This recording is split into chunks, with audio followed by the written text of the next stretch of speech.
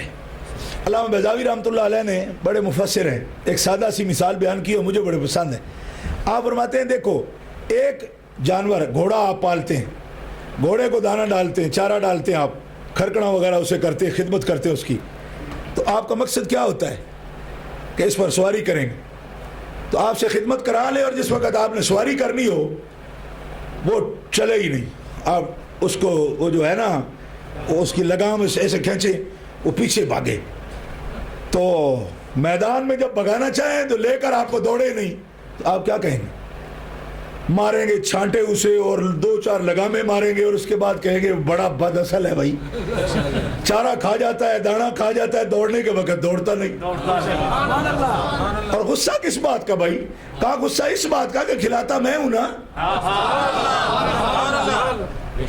غصہ مالک کو اس بات کا کہ میں چارہ ڈالتا ہوں، دانا میں ڈالتا ہوں، اس کی خدمت میں کروں۔ لوہے کا چھوٹا سا ہوتا ہے نا جسے ہمارے پاکستان میں لوگ اس کو کھرکنا کہتے ہیں، وہ میں کرتا ہوں، جب دوڑاتا ہوں دوڑتا نہیں۔ گدھے کو چارہ ڈالتے ہیں لوگ کس لیے کہ اس پہ سامان لا دیں گے اور جب لا دیں وہ بیٹھ جائے، جب کھانے پہ آئے تو پوری کھرلی کھا جائے، تو آپ اس کو کیا بولتے ہیں؟ بھینس کو آپ چارہ ڈالتے کس لیے کہ دودھ دے، اور کھلا کھلا کے اس کو پورا کھلا دے کھرلی پوری، اور جب دودھ دونے بیٹھے چھڑ مار دے، آپ کیا کہیں گے؟ اس کی ماں بھی اچھی نہیں تھی، اس کی نسل ہی اچھی نہیں تھی، ورنہ کھانے کے وقت تو ساری کھرلی کھاتی ہے اور دودھ دینے کے وقت 2 قطرے نہیں دیتی۔ گرامی قدر حضرات بات سمجھ رہے ہیں آپ؟ میں تفسیر کی روشنی میں چل رہا ہوں، آپ کہیں گے عجیب مثالیں دینے لگے، باقاعدہ تفسیر میں لکھی ہوئی ہے۔ ہاں فرمایا جو کھلائے وہ اطاعت بھی کرواتا ہے، اور نہ کرے کوئی اطاعت تو کہتا ہے یہ شے بد اصل ہے، کھا جاتی ہے، اطاعت نہیں کرتی۔ اب اللہ فرماتا ہے کہ ہر چیز میں غصہ کرتے ہو، میرا پیدا کیا ہوا چارہ اس کو کھلا کے تقاضا رکھتے ہو کہ تیری اطاعت کرے۔ یا ایھا الناس اعبدوا ربکم، میں تمہیں کھلاتا ہوں، ذرا میرا بھی تو خیال رکھو۔ اب بھینس دودھ نہ دے تو بد اصل کہتے ہو، اور تم میری اطاعت نہ کرو تو میں تمہیں کیا کہوں؟ پیار سے کہہ دو نا سبحان، بے شک تھوڑا تھوڑا شرمندہ بھی ہو لے ہم، لیکن سبحان اللہ بھی تو کہیں۔ مطلب ہے میں عقلی طور پر بتاتا ہوں کہ کیا ہمارا عقیدہ نہیں ہے کہ وہ ہمارا رب ہے؟ پھر جب ہم اس کے حکم کی طرف توجہ نہ دیں تو پھر ہمیں اپنی اصل پر غور کرنا چاہیے نا، کہ ہمارا خون ٹھیک نہیں ہے تب نہیں اطاعت کرتے۔ کیوں کہ اگر گھوڑا نہ مانے اسے تو بد اصل کہیں، اور بندہ نہ مانے تو کیا کہیں؟ گالی دینا میرا مقصد نہیں ہے، صرف توجہ دلانا مقصد ہے کہ ہمیں اپنے آپ پر غور کرنا چاہیے۔ فرمایا اطاعت کرو اپنے رب کی، اس لیے اللہ نے یہاں یا نہیں کہا یا ایھا الناس اعبدوا الرحمن، بلکہ ربکم فرمایا کہ پالن ہار ہے تمہارا، اس لیے اس کی عبادت کرو، اور اس لیے فرماتا ہے آمنو، اے ایمان والو، اطیعوا اللہ، اللہ کی اطاعت کرو، اللہ کی اطاعت کرو۔ اچھا اب اطاعت کے اندر کئی مراتب ہیں، یہ مضمون ہے پورا اطاعت، میں تفصیل میں نہیں جاؤں گا، مگر اتنی بات ضرور آپ کو عرض کرتا ہوں کہ اطاعت کا معنی عام لوگ یہ کرتے ہیں فرما برداری، بات ماننا، لیکن اس کی تفصیل میں گہرائی ہے۔ عام فرما برداری کو اطاعت نہیں کہتے، اب میں اس میں بھی تفصیل میں نہیں جاؤں گا کہ مجھے مضمون آگے جو بیان کرنا ہے۔ عام فرما برداری، بات ماننے کو اطاعت نہیں کہتے، اور ہر مومن بندہ مطیع بھی نہیں ہوتا۔ کیوں؟ اگر ہوتا تو آمنو کہہ کے اطیع اللہ کیوں کہا جاتا؟ اس بات پر غور فرماؤ کہ ہر بندہ جو کلمہ پڑھتا ہے سمجھے جی میں مطیع ہوں اللہ کا، اگر ایسا ہوتا تو آمنو کہہ کے اطیع اللہ کیوں کہا جاتا؟ معلوم ہوا ایماندار ہونے کے باوجود بھی بندہ مطیع نہیں ہوتا ابھی، تبھی اللہ فرماتا ہے آمنو اطیع اللہ، اے ایمان والو اطاعت کرو نا اللہ کی۔ مطلب مطیع مومن کا مقام عام ایمان والے سے ذرا اوپر ہے، اس لیے ایمان لانے کے بعد بھی اللہ کہتا ہے اطاعت کرو نا اللہ کی اور اس کے رسول کی۔